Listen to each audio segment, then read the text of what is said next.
ఆచి చికెన్ మసాలా. కులమతాలకు అతీతంగా ప్రభుత్వాలే పనిచేసినప్పుడు అసలైన అభివృద్ధి సాధ్యమవుతుందని ప్రజాశాంతి పార్టీ అధినేత కె పాల్ అన్నారు. కేంద్రంలో ఉన్న ప్రభుత్వాలు కొందరికి వంత పాడడం వల్లే వారి ఆదాయం గణనీయంగా పెరిగిందని అభిప్రాయపడ్డారు. స్వాతంత్ర దినోత్సవ ఉపన్యాసాల్లో మంత్రులు, నేతల ఉపన్యాసాలు వింటే ఆశ్చర్యమేసిందన్నారు కె పాల్.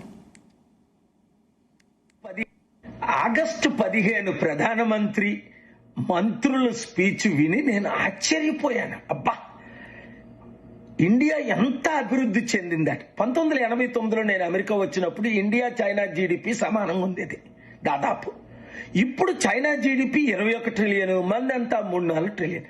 వాళ్ళు 6-7 రెట్లు ఎలాగా మనల్ని మించిపోయారు ఈ 38 సంవత్సరాల్లో. అక్కడ పొలిటికల్ కరప్షన్ లేదు. ఇక్కడ మనోళ్ళకి మంత్రులకు 1000 కోట్లు, ముఖ్యమంత్రులకు లక్షల కోట్లు, ప్రధానమంత్రులు అదానీ అంబానీలకి 10 లక్షల కోట్లు, 20 లక్షల కోట్లు ఆరోపణలు. వీళ్ళు వాళ్ళనండు వాళ్ళు వీళ్ళనండు మనం వింటూనే ఉన్నాం. మరి అభివృద్ధి ఏది? అభివృద్ధి ఉంటే 1,00,000 స్కూళ్ళు ఎందుకు క్లోజ్ అయిపోయి? అభివృద్ధి ఉంటే సంవత్సరానికి 2 కోట్ల ఉద్యోగాలు ఎక్కడొచ్చాయి?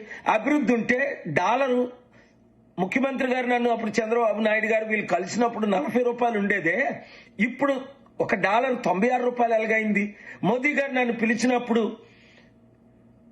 మీరు హెల్ప్ చేయండి, ఇండియాను అభివృద్ధి చేసి పడేద్దాం, నల్లధనం తీసుకొచ్చి 15 లక్షల రూపాయలు ఇంటింటికి ఇచ్చేద్దాం, ప్రతి ఒక్కడికి ఇచ్చేద్దాం అన్నప్పుడు పొంగిపోయానే. ఇప్పుడు ఏమిచ్చారు? 21 కంపెనీలు అదానీ అంబానీలకి అట్టగట్టి, ఎయిర్లైన్స్, ఎయిర్పోర్ట్లు, ట్రైన్లు, బ్యాంకులు, ఎల్ఐసీలు, ఇంకేం మిగిలాయి? ప్రజాధనాన్ని తీసుకెళ్లి చివరికి స్టీల్ ప్లాంట్ నేను కోర్టులో ఫైట్ చేయకపోతే అది కూడా మన మహానుభావులు పెద్దోడి ద్వారా అమ్మి అదానికి ఇచ్చేసారు. ఇంత నేను ఫైట్ చేస్తుంటే మరి మీరేం చేస్తున్నారు? ప్రతి ఒక్కరూ కలిసిమెలిసి